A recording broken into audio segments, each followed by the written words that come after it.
Hi, my name is Rob Scott from UC Today, and welcome to our monthly Microsoft Teams news update. So as always, I'm joined by Tom Arbuthnot, UC Solutions Architect and MVP, and together we're going to be talking through the most popular Teams headlines. Plus, after the news, we're going to be diving into some open Teams Q&A with today's panel of special guests. So welcome, Tom. How's it going? Yeah, really good. Yeah, it's been an incredibly busy time. We had Ignite last month, so lots of news dropped out there. We've had Microsoft's quarterly results as well, so just been a lot going on. Certainly was a big month, wasn't it? So in terms of, Ignite, what did you think of the event? Was it as good as the year before? Is it getting better? What's your take? Yeah, it's interesting. They tried a bit of a hybrid type scenario today. So they had about 2,000-3,000 people in Seattle. It clashed with UC Expo, so I was over in London, so I couldn't try and blag my way over to Seattle, unfortunately. I hear the networking was very good, but a lot of the sessions were pre-records. So if you're going, it was about meeting people as opposed to about sessions, really. And they did regional breakouts. So they had some stuff going on in Manchester. I think Randy was there, actually, a few others. And they had regional city breakouts. And I think they're still trying to feel their way out between kind of regional, hybrid, pre-record, live. So I think it was, a lot of good, valuable content, but how the event structure, I think it still needs some work. Yeah, I think so too. And certainly the events seem to be bouncing back at the moment. A lot of people going to events, which is great to see. But you're right. It seems that we still need the dust to settle a little bit around in terms of what to expect from events and what's best for people. So it's almost the point for me with events where it's not about the in-person events are not about content anymore. Everybody can get the content anytime. It's about getting together and networking. And we're like more and more we're doing, like we did a meetup at the UC Expo of kind of London user group and cloud user groups. And it was really just everybody chatting with everybody was more important than content, a presentation, quote unquote. Yeah, completely agree. Well, we've got lots to talk about this month. We've got some experts on the line, which is great to see as well. Why don't we, riff through the news and see what's been going on in the world of Microsoft Teams. First of all, there's been a lot of talk around Microsoft Teams Premium and a new user license. Tell us more on that one. Yeah, so a couple of months ago, we got the change in the Microsoft Teams Room licenses, and those went standard and premium went away in Rooms, and we got Basic and Pro. And now at Ignite, we got the announcement of a new Teams Premium license. And this is nothing to do with Rooms. This is a user license. So list is $10 per user per month. And essentially, if you remember back, we had an advanced communications SKU. This is kind of the next inclination of that. It's a bunch of premium quote unquote features for users that Microsoft think only a subset of users will need. And so it's an extra $10 per user per month. Yeah, and I'd like to talk about the Teams premium license a little bit more maybe towards the end. But in terms of the, who premium is for, is there a specific kind of audience or user base that Microsoft are targeting? That's the interesting thing. It's a real mix of features. So there's a feature called Meeting Guides, which is templated meeting scenarios. So if you think about Teams, you've got various meeting types. You've got classic collaborative meetings, webinars, live events. And each of those meeting types has various settings. So you can set out templates to say, this is the internal meeting format and control things like lobby and recording and default mute, all those kind of things. So that's an interesting feature. You've got custom meeting branding, which is the pre-join screen and meeting backgrounds. You've got some stuff around end-to-end encryption, watermarks and sensitivity labels for meeting content. You've got intelligent meeting recap, which is a post-meeting AI summary of the meeting, transcript you can jump around, timeline, watermarks, live transcription of captions into different languages. So I can be talking in English and in real time, or the audience can get French, German, Spanish, whatever captions they want. Advanced B2C virtual appointments, and advanced webinar features. I've done on the Empowering Cloud, I've done a bit more detail in those features, but just at that level, you can see there's not one user that's going to need captions and advanced webinar and end-to-end encryption. So it's more like Microsoft have bundled a whole bunch of advanced features, and they think that people will buy that $10 per user per month for the subset of features they want for those users. Yeah, it's interesting. Now, let's talk about it a little bit later on as well, and get some more opinion on that one. But Definitely. It's certainly interesting to see where Microsoft are heading with that, and what the response is likely to be. Yeah, it's been. I think it's early at the moment, so it's not out yet to buy, and it's going to be tapped in kind of December and available starting February. So I think people are still working out where the value is, but there's some things in there that I think are legitimate, like advanced webinar features. Like the webinar is traditionally quite an expensive license in other platforms, so that makes sense to have a cost to. Maybe advanced security features, but it's interesting having a bundle. But yeah, let's get into it with some of our experts on the call, because I'd love to hear everybody else's opinions on that. Indeed, and while we're talking about licenses, there's a new Teams shared device license. Is that correct? Yeah, this is an interesting one as well. So I thought we'd bundle the licenses together. So shared device is a new license, or really a new version of a license. So this is the license that's replacing what's called common area phone. And a common area phone, as the name suggests, is a license that used to be for phones in a public area that just you needed basic dial tone. But there's some other scenarios that have come up. So Microsoft have Teams displays that can be a kind of small form factor all-in-ones that can be used in hot desking scenarios. They've also got Teams panels, which are the outside of room booking panel that isn't included in Teams Basic, and some people may want them beyond just their rooms with Microsoft Teams room systems in. So Microsoft have kind of essentially taken common area phone and expanded it for those scenarios. So worth understanding, if you're looking at rolling out the Microsoft Teams displays as shared devices for hot desk, or you're looking at Teams panels, those will roll into that new shared device license. Fantastic, and certainly seems like trying the best to accommodate all situations there. So, in terms of next bit of news, we said we'd talk about Teams Phone Mobile, because that's now available with Rogers and Telia, or Telia, Yeah, Telia or Telia. Yeah. Talia, I think. Talia. I'm sure they'll correct us now. Yes. So this is what was Operator Connect Mobile previously. It's been rebranded to Teams Phone Mobile.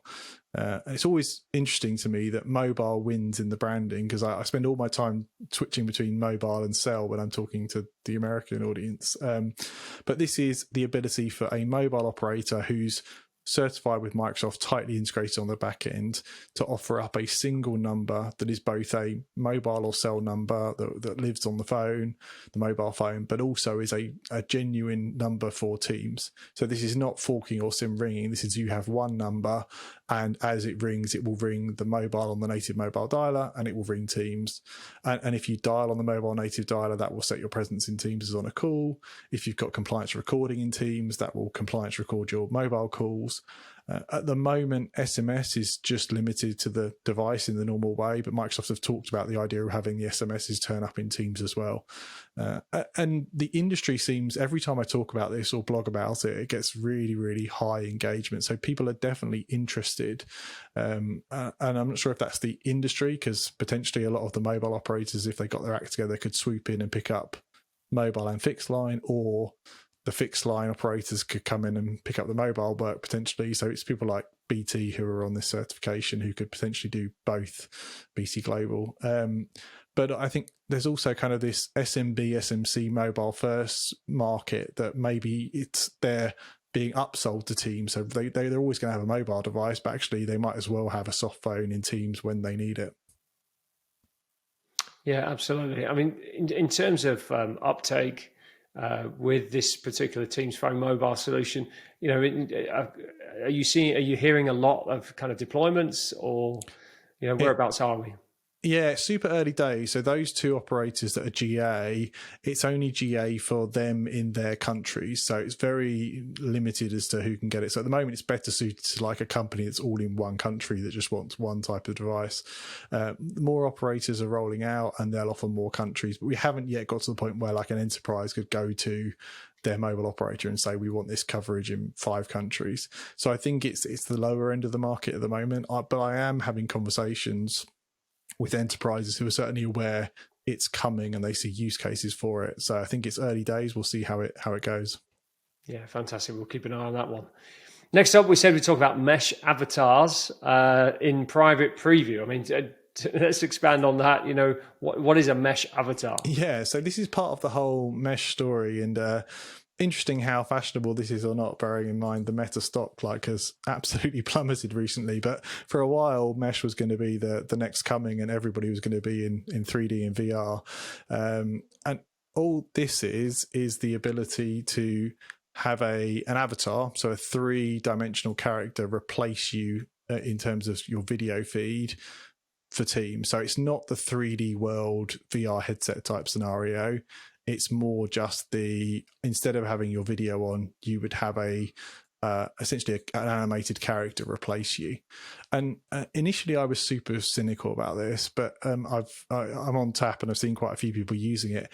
And the way I think about it now is it's better than no video. So it's not instead of video, it's for people who wouldn't use video. At least there's some engagement. It's quite surprising, or it was surprising to me. I was on a meeting where everybody was avatars and we were collaborating on something, and it did give me a feeling of somebody else was there as opposed to just a circle and initials. So I don't know, it'll be interesting to see how this gets taken up in the real world, but I like the idea that it's better than no video is the way I think about it.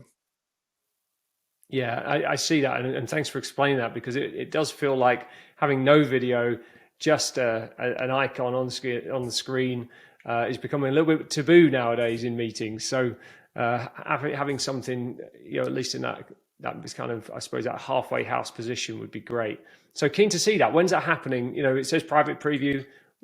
Timeline on that, Tom? Yeah, so private previews now. So usually the way these things roll is they go private preview, then public preview, and then GA. So I think it's still relatively early. So I think we're a few months off probably at some kind of public preview, but I'd certainly expect it, kind of at the latest probably Q1 time, because it's one that lots of people are interested in, and Microsoft are putting a big push behind mesh as part of the Teams product as well. So there's lots of interest there.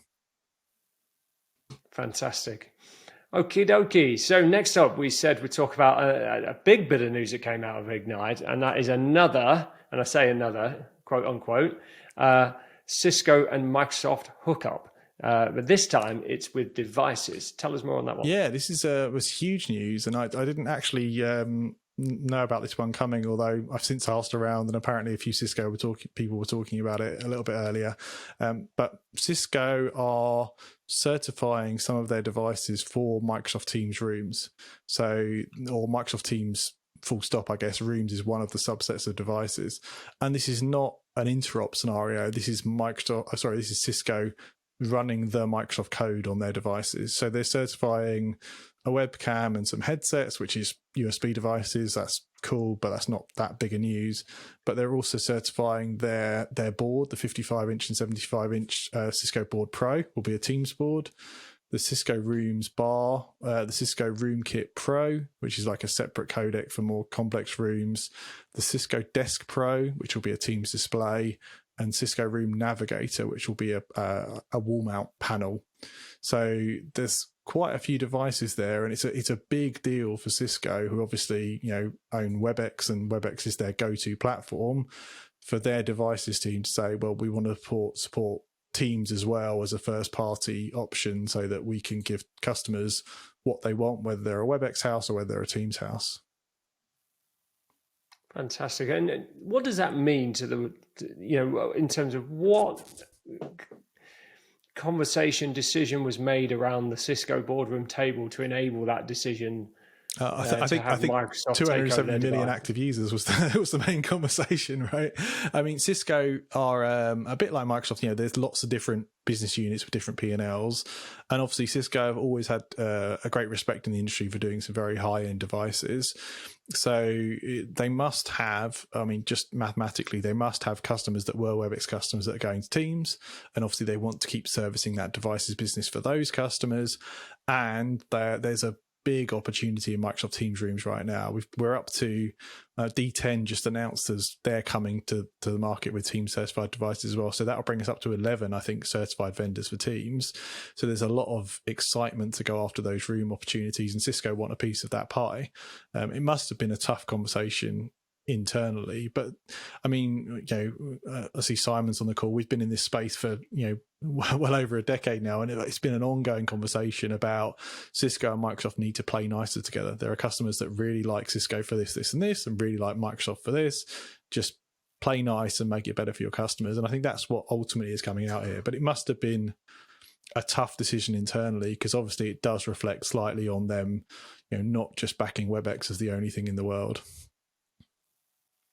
Interesting. Well, we'll see more on that front, I'm sure, but and it won't be the last Cisco Microsoft integration we ever see. So let's move on to the next news item. So next one is a little bit more interesting as well, around devices, and that is we seem to be kind of seeing a lot more of these 360 center of room camera devices. And Tom, you rightly said, is this the next big thing? And I think that's the question we should be asking here.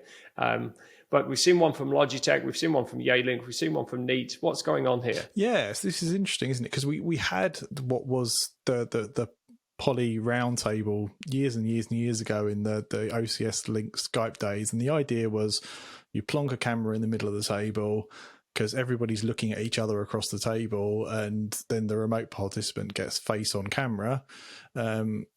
It was a niche device. I don't think it ever went super mainstream, but we definitely had them about. And then that whole technology disappeared because everybody was like, well, we're looking at a screen. The remote participants are on the screen, so a front of room camera works well. But now we're seeing, as you say, the Logitech have got the Sight, Yealink have got the SmartVision 60, which was the first one to be announced as team certified at Ignite, and Neat just announced the Neat Center. And they've all got their slight differences, but the concepts are fundamentally the same. Putting a camera in the middle of the room to capture people. What's interesting now, and why it might be different and not just an ear cam, is it's a combination now potentially of a front of room camera and middle of desk or middle of room camera, and with the AI and the intelligence we have now with direction and framing and awareness of people being centered on screen, if this is done right, it could be really, really compelling, because essentially you've got different camera angles in play. You've got front of room and middle of desk. So in theory, and I say in theory because we need to see how well this works in reality, but in theory, you've got the right angles to do intelligent, kind of AI direction of this is the best frame, this is the best frame, this is the best frame. So I'm quietly pretty excited about this. I saw some early stuff on the Logitech site, and if it lives up to the stuff I've seen, it looks really impressive. You can even daisy chain them with the Logi and the Neat, so you can have two center of room cameras along a long table, so you can start to frame everybody up really nicely.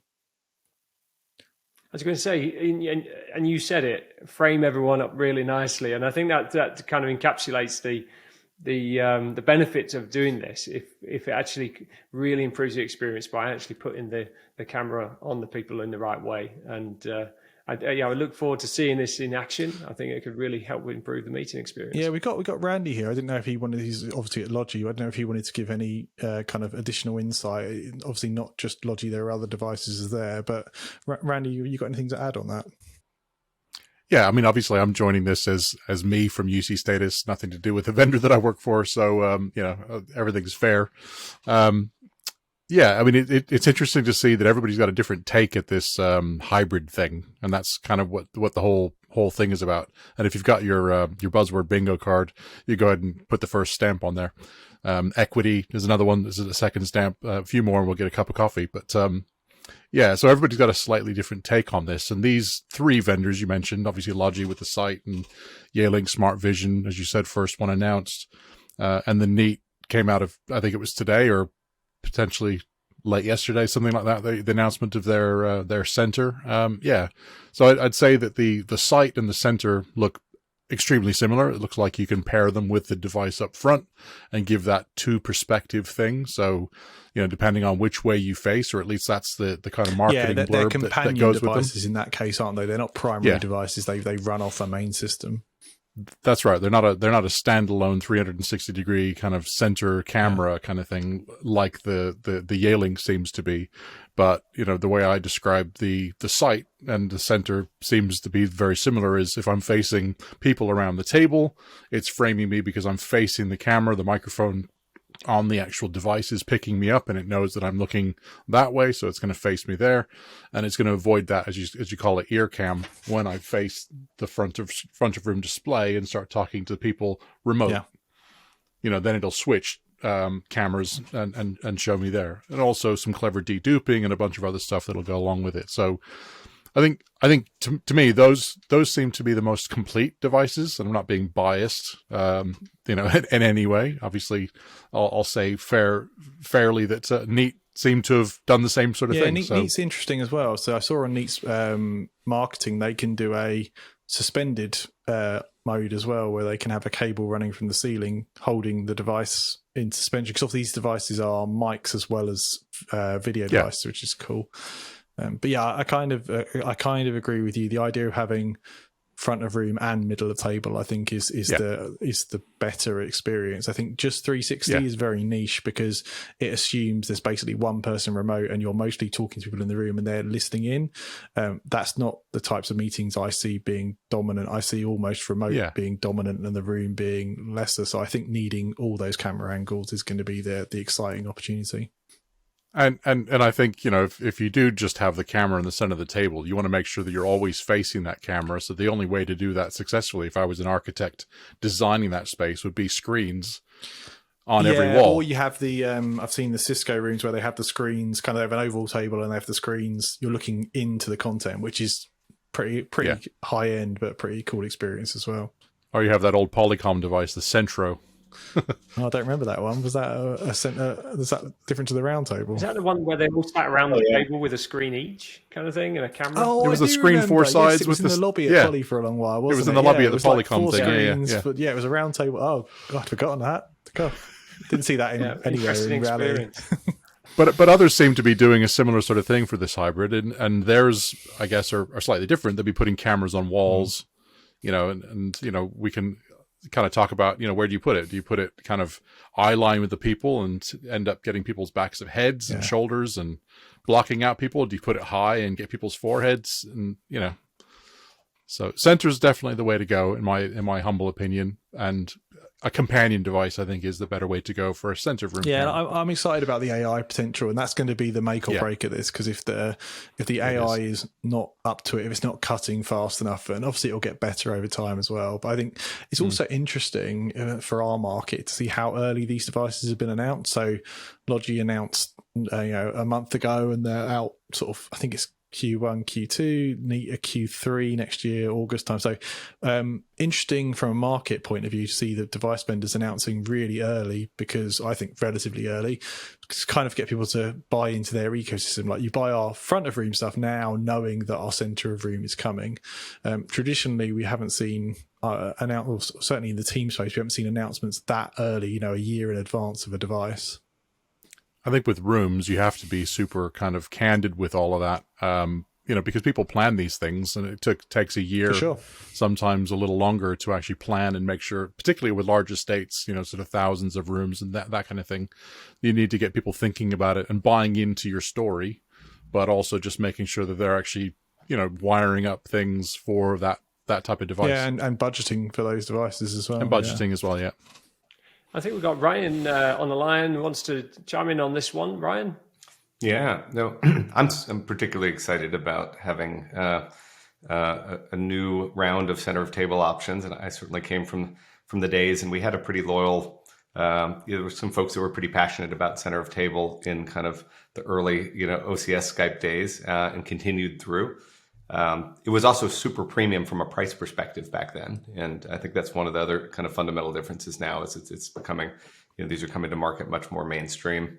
But I agree with you, Tom. I think from an equitable experience perspective, center of table only is going to make it hard, because it puts the focus more on the room, and this kind of not mutually exclusive concept of having both versus either or, virtually directed, is particularly exciting. And I think it's important to be announcing it now, because we really are underwhelming a little bit still from a AI perspective in larger rooms, in terms of what expectations are versus what the technology has delivered. And so I think coming out a little bit early and showing the cards of what the near term looks like is really important. And I think, this idea that you can come in with the bar today and add center of table soon, helps kind of allay some of those concerns in larger spaces around. I think the other kind of really interesting thing that happens with center of table is that we kind of optimized the rooms that were traditionally shaped, and so I mean, I think right now we're reorienting furniture. There's things we can do to create some great experiences in a room, but we're impacting capacity. We're changing furniture often. We're making some changes. We're probably moving power to a wall that didn't have it. That all of those things are kind of part of I guess compelling ways that we can do things today with things like signature rooms. But it gets really mainstream when we can come into just the traditional rectangular design for across the table engagement rooms and you and add a mentioned device that really optimizes them as well. Yeah, you mentioned room layouts. Actually, again, the Neat was interesting on their kind of marketing page because they had a Neat board off to the left, and then they had one of those 360 cameras, but at the front of the room, kind of in the middle. So it's not just middle of desk; it's kind of wherever it's put. So goes the marketing. It will kind of optimize framing, which is really interesting. Agree. Simon, sorry, you had something to add there? Yeah, I still think we're at the very early days of understanding where customers use their buildings post-COVID and in this hybrid world. And it could take 3-4 years to finally work it out. I mean, we're certainly seeing people who cannot work out how to get their teams into the office. There's a very large constituency of people saying, I'm not coming into the office just to sit at my desk and be on Teams room meetings all day. So we have to, and that's not really a technology thing. That's a working practice thing. And I think we've got to see how that plays out over the next few years. I mean, almost to the extreme of, well, let's all meet up in Barcelona or Ibiza for twice a year or something like that, as opposed to pay for the offices. I bet more hands go up for Barcelona and Ibiza than they do for going to the office on a Monday. Yeah, exactly. It's quite an easy sell, but so we have to wait and see But these devices are great, and I'm glad they've announced it early because, as I think Randy was saying, it takes a project that gets the green light now for a new HQ. It's probably still 2 years away from actually being deployed. So. Yep.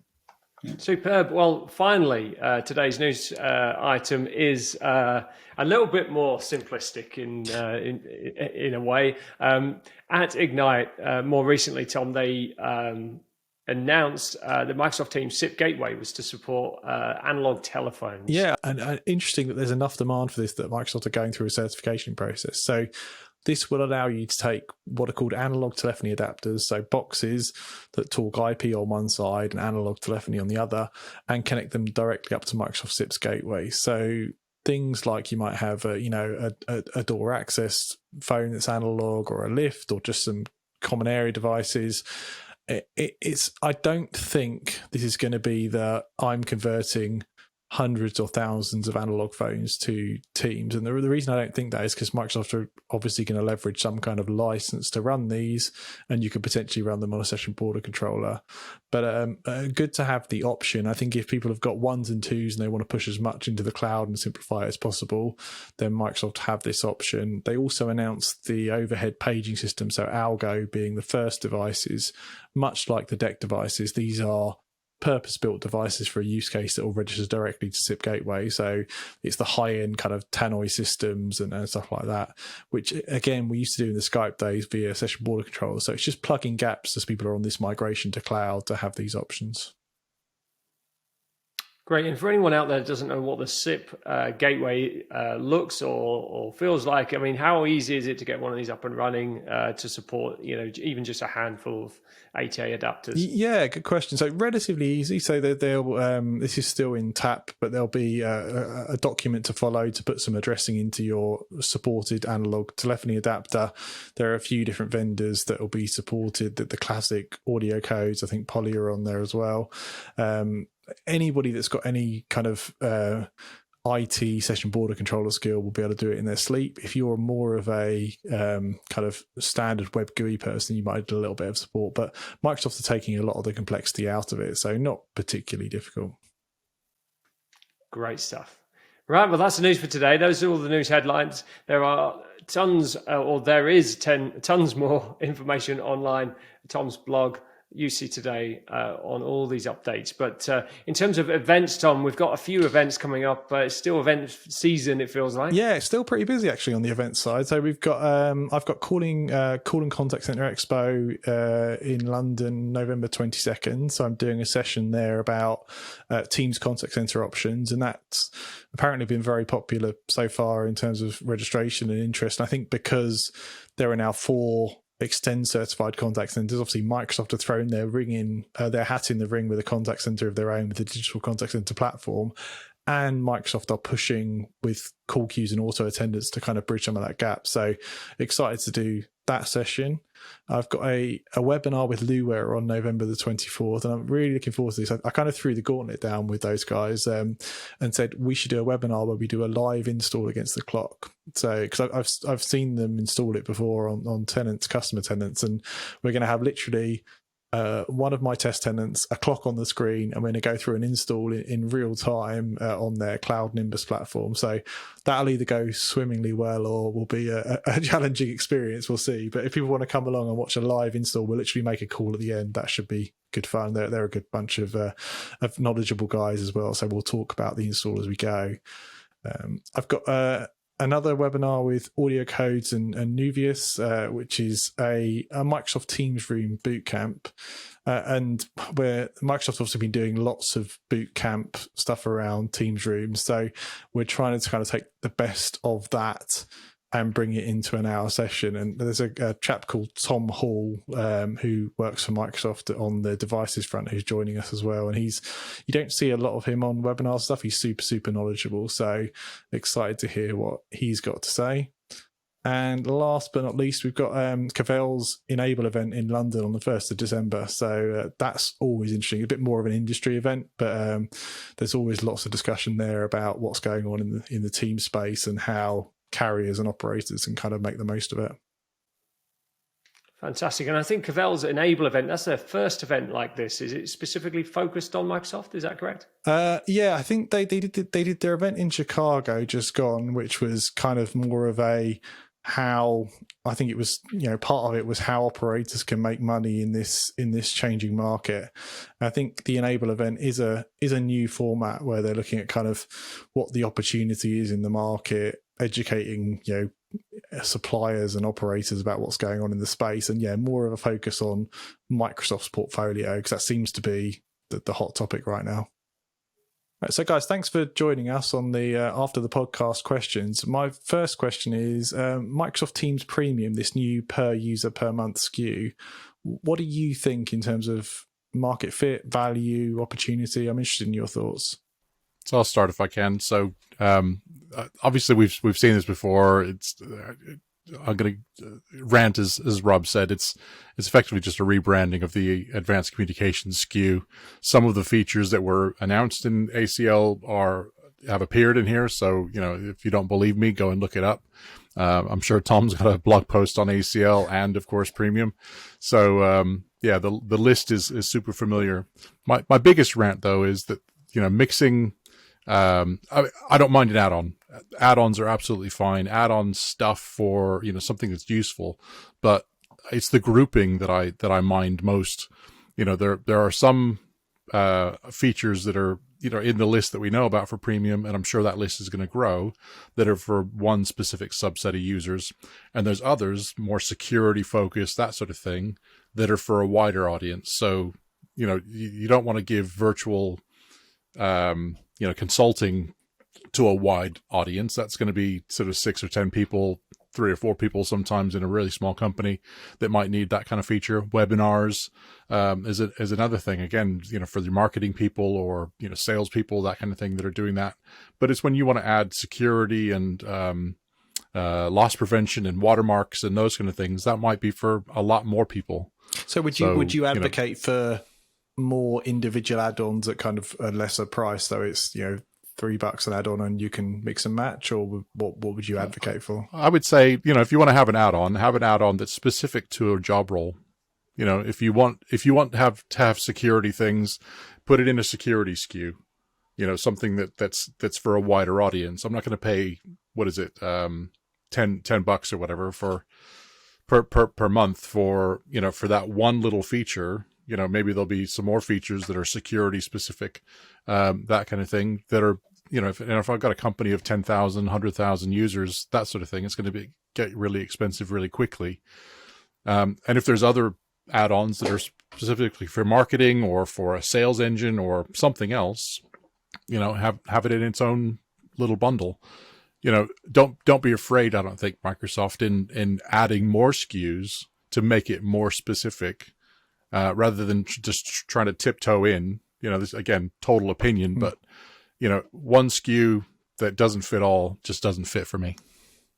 Interesting, thanks. Ryan, Simon, any additional thoughts on premium?